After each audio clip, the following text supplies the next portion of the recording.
ছোট থেকে ছোট হারাম থেকে বেঁচে থাকার নাম হলো তাকওয়া। আল্লাহ পাক রব্বুল আলামিনের কোন তাকওয়া যদি কোনো বান্দা তার দিলের মধ্যে রাখে, ওই বান্দা জিন্দেগিতে কোনোদিন ঘুষ খাইতে পারে না। আল্লাহর ভয় যদি কোনো বান্দা দিলের মধ্যে রাখে, 5 ওয়াক্ত নামাজ কোনোদিন বান্দা ছাড়তে পারে না। ঠিক কিনা বলবে? আল্লাহর ভয় যদি কোনো বান্দা দিলের মধ্যে রাখে, ওই বান্দা রিকশা চালায় খাইতে রাজি, লেকিন হারাম খাইতে পারে না। বর্তমানে ব্যবসায়ীরা পর্যন্ত হারামের সঙ্গে জড়িত আছে। আবার তো গ্রাম দেশে কিছু কিছু মানুষ আছে যারা ব্যবসা করে, বলে কিসের ব্যবসা করেন? আলহামদুলিল্লাহ সুদের ব্যবসা করি। কেউ আলহামদুলিল্লাহ করেছেন আপনারা? আবার কি বলবেন? আপনি সুদ খান না, কবে না খবরদার, মুখ সামনে কথা বলে আমি সুদ খাই না, আমি সুদের ব্যবসা করি। আল্লাহ ব্যবসাটা হালাল করছে।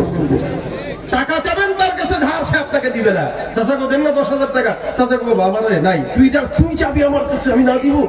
হ্যাঁ একটু আগে চাইলে তো দিতাম, একটু আগে একজনকে দিয়ে দিলাম। এত মহব্বত করে চাচা আপনাকে বুঝাবেন, ভাতিজাও বুঝে এটা যে সুদখোর। আস্তে করে টিপ দেওয়া কথা, চাচা 10,000 টাকা দেন, 1,000 বাড়ায় দেবো। যে 1,000 বাড়ানোর কথা শুনছে, দেখি তো চাষির কাছে আসেনি। কেউ আপনাদের এলাকায় নাই? কথা আছে না নাই? আসলে মূলত চাচির কাছে কিছু না, সুদের কথা বলে নাই, তার কারণে কয় ভাই নাই। এখন যে সুদের কথা বলছে, এখন তো দেখি চাচির কাছে আসেনি।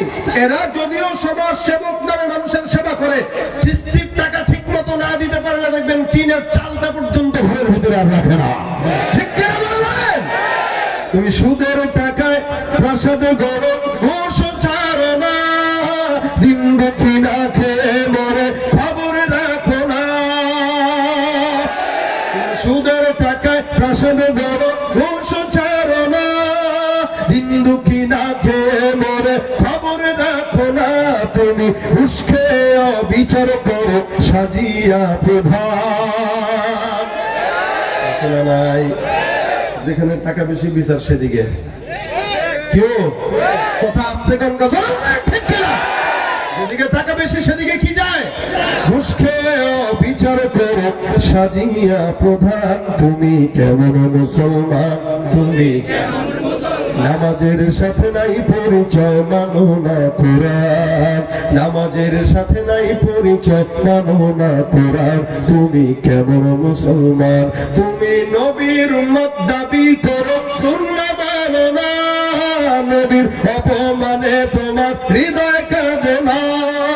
নবীর উম্মত দাবি করো, সুন্নাহ মানো না। নবীর অপমানে তোমার হৃদয় কাঁদে না। তুমি বিজাতীয় সংস্কৃতিতে সপেছ পরাণ। তুমি বিজাতীয় সংস্কৃতিতে সপেছ পরাণ। তুমি কেমন মুসলমান? তুমি কেমন মুসলমান? তুমি কেমন মুসলমান? দাবি করার নাম নাকি মানার নাম? এই আম যখন বাজারে কিনতে যান, কি জিনিস দেখে কিনেন? হয়তো ঘ্রাণ, নয়তো কালার। ঠিক না? কালার ঠিক তো আম সুন্দর বাস কিনা যায়, ঘ্রাণ সুন্দর আম ভালো কিনা যায়। আমের যদি পরিচয় জানতে যে আপনি কালার আর ঘ্রাণ দেখেন, একটা মুসলমানের ঘ্রাণ আর কালার আছে না নাই? মুসলমান দাবি করলেই হয় না, দেখবেন সুন্নতের কালার ঠিক আছে কিনা, ইমানের ঘ্রাণ ঠিক আছে কিনা। এই দুইটার একটা যদি ঠিক না থাকে, বুঝতে হবে ইমানদার হতে পারে নাই। এটা দাবি করে না আল্লাহ মুনাফিক। ঠিক কিনা বলে যায়? এই জন্য আল্লাহ পাক রব্বুল আলামিন বলে ইমানদাররা তাকওয়া অর্জন কর। কারণ কি? আল্লাহ পাক মুত্তাকিদের সঙ্গী হয়ে যান। কার সঙ্গী হয়ে যান? মুত্তাকিদের সঙ্গী হয়ে যায়। আল্লাহ পাক এই তাকওয়াওয়ালা বান্দাদেরকে অনেক মহব্বত করেন, অনেক ভালোবাসেন। আবু বকর সিদ্দিক রাদিয়াল্লাহু তাআলা আনহু জামানার ঘটনা, ওনার একজন খাদেম ছিলেন, সব সময় ওনারে খাবার খাওয়াইতেন। হঠাৎ করে একদিন দুপুরবেলা কিছু খাবার আবু বকর সিদ্দিকের সামনে নিয়ে হাজির হয়ে গেল। খাবারটা আল্লাহর নবীর সাহাবীর সামনে নিয়ে গেলেন। রাসূলের সাহাবী আবু বকর খাবারটা গিললেন। খাবার খাওয়ার পরে কিছুক্ষণ পরে খাদেম ডাক দেয়া বলে, হুজুর খাবার এটা কোন জায়গা থেকে আসছে জানেননি? বলে কোন জায়গা থেকে? এটা এমন একটা দামি খাবার, এটা আমি খুব কষ্ট করে কামাইছি, চালাকি করে কামাইছি। আবু বকর সিদ্দিক বলে, কিভাবে কামাইছি একটু বলো। ওনার খাদেম বলতেছেন, জাহিলি যুগে আমার কাছে একজন লোক আসছিল, এসে আমার বলতেছে, ভাই মক্কার ভিতরে ভালো গণক কে, একটু আমার বলেন তো। আমার মাথায় ঠান্ডা একটা চিন্তা আসলো যে আমি আজকে একটু গণক সাজি। আরে মিয়া, আপনি তো ভালো জায়গায় আসছেন, এই মক্কার ভিতরে সবচেয়ে ভালো গণক হইলাম আমি। অথচ আমি গণকের গও না। এই বেচারা তো আমার কথা শুনে মাশাআল্লাহ দিলে, ভাই আমার একটু হাতটা একটু দেখে দিবেন ভাই, খুব বিপদে আছি ভাই। আর আমি তার হাতটা দেখে আন্দা গুন্দা, বুঝেন না, সুমন্দা সু খেলা করতাম, হাতটা এমনি নিয়ে ভাই আপনার কপাল তো ভাই রাস্টিকা। ওই সুবহানাল্লাহ, আপনি এই কপাল নিয়ে আমার কাছে আসছেন? এই বেটা তো মহা খুশি। আল্লাহ মেহেরবান, গাধা পালন একটা কথা আছে, আল্লাহ দয়া করছে, আমি আন্দাজে একটা বলছি তো এটা ফুটে গেছে। এই বেচারা খুব খুশি যে আমি যা বলছি তাই হচ্ছে। ওই খুশিতে সেদিন তার কাছে টাকা ছিল না, আমার খাওয়াইতে পারে নাই। আজকে বহুদিন পর দেখা সে আমার এই খাবারগুলো কিনে দিচ্ছে, বিশাল মজার মজার খাবার। এই খাবারটা হুজুর আমি আপনারে দিছি।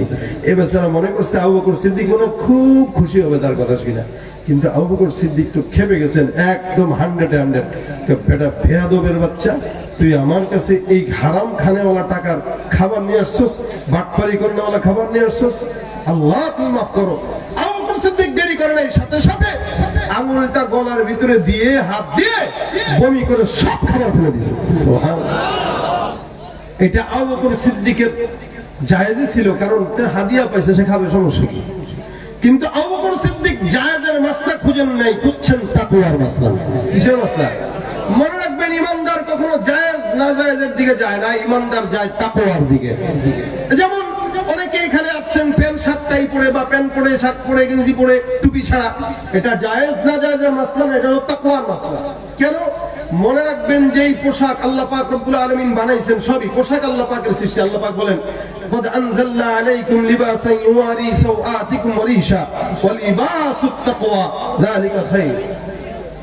আমি তোমাদেরকে তোমাদের লজ্জাস্থান ঢাকার জন্য পোশাক দিয়েছি, তবে হ্যাঁ, সব পোশাক পোশাক না, তাকওয়ার পোশাকটাই আমার কাছে সবচেয়ে দামি। সুবহানাল্লাহ। তাকওয়ার পোশাক কি?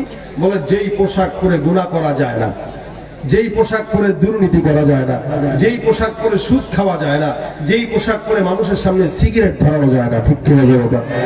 তাছাড়া দেখেন না, আজকাল সমাজের ভিতরে যুবকরা রিবাপরে বাপ এমন পোশাক পরে, চুলের ডিজাইন যদি খালি দেখেন আপনার মনে হবে যে এটা মানুষ না, এটা চিড়িয়াখানার কোন জন্তু, দরজা খোলা ছিল পলে আসছে। আপনি দেখেন, ডাইনে ভাই একটু তাকান, একটু ডাইনে ভাই তাকান, এদিকে কোনো চুল নাই, এদিকে কোনো চুল নাই, এদিকে চোখা আছে না, একটু খালি তাকায় দেখলেই বুঝবেন। মানে চতুর্দিকে টাক্কু, উপর দিকে চুল কিছু খুশকু উঠে রয়েছে, তার কালারটা হইল ঘোড়ার লেজের মতো কালার। এটা এখন পুরুষরাও যেমন রাখে, অনেক জায়গায় দেখি নারীরাও চুল ছোট করে এখন পুরুষদের মতো রাখে।